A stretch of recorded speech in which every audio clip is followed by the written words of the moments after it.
Hey guys, in this video we're going to be checking out the top 5 best mice for MOBAs, MMOs, and strategy games in this year.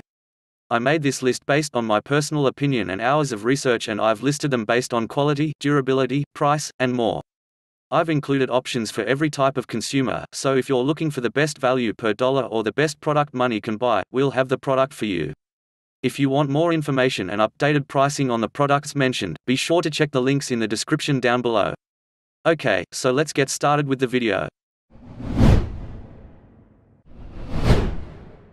Number 1, Havit HVMS 735. The first mouse in the second category comes from Havit, the HVMS 735. It is their take on an affordable MMO, MOBA-oriented mouse, and it is a very affordable and efficient solution.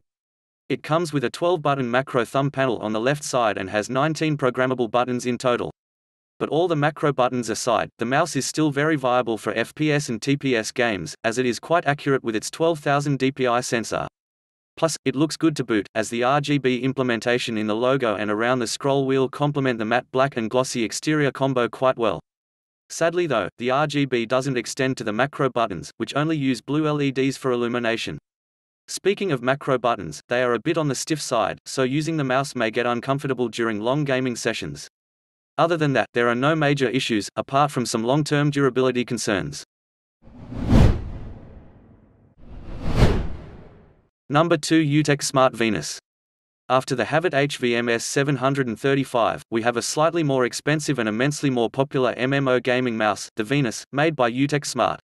It may not look as fancy as the above offering from Havit, but it is definitely more functional. The Venus boasts a 16,400 dpi laser sensor, although it is not significantly more accurate than optical sensors in this price range, and it doesn't work on glass.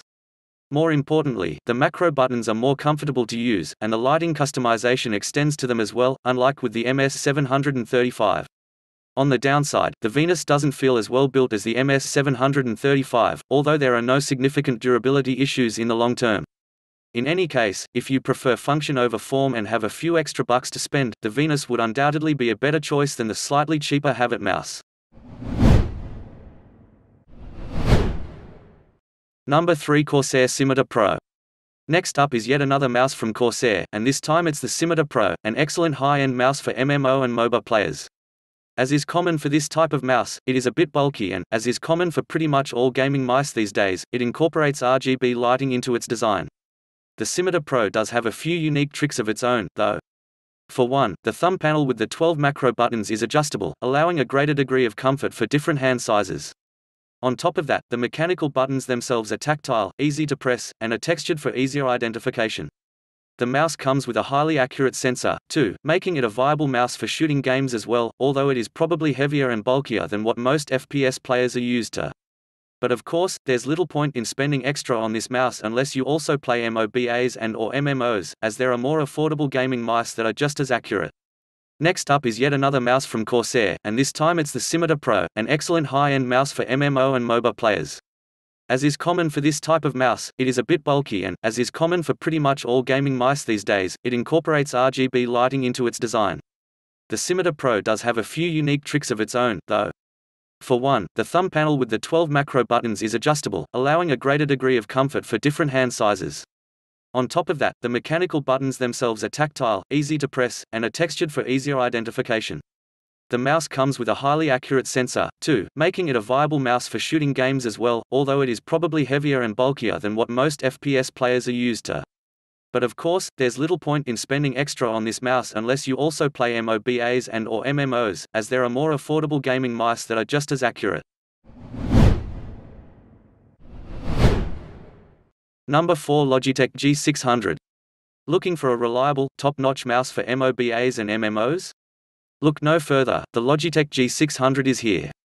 Equipped with a total of 20 programmable buttons including the 12-button thumb panel, Logitech is similarly priced but takes a somewhat different approach than the above Scimitar Pro. First and foremost, the G600 is better built, more durable, and has a more ergonomic design, although it also has some extra functionality. Most noticeably, there's the G-Shift button next to the right mouse button, which allows the player to easily switch between two sets of functions assigned to the programmable buttons, effectively doubling the number of macros you can access. Apart from the fairly high price, the G600 has no inherent flaws, although its weight and bulk delimit its versatility.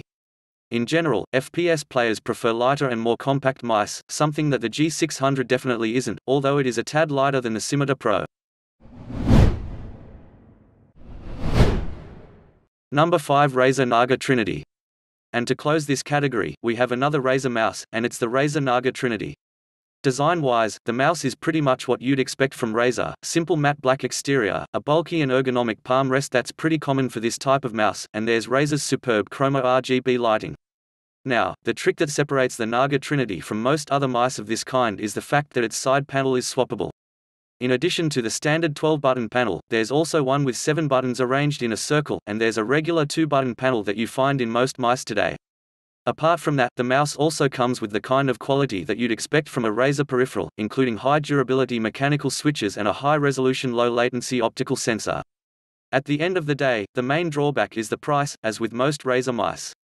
Granted, the Naga Trinity isn't even that expensive compared to the competition and considering the features it offers, but it remains on the pricey side nonetheless. Furthermore, it's a tad heavy and doesn't support weight adjustment, so some may find it a bit uncomfortable to use in fast-paced games. Thanks for watching, and I hope you liked the video. If you found the video helpful, please remember to thumbs up and subscribe to my channel to see more videos like this in the future. If you have any questions related to these products, you can leave a comment below and I will get back to you as soon as I can.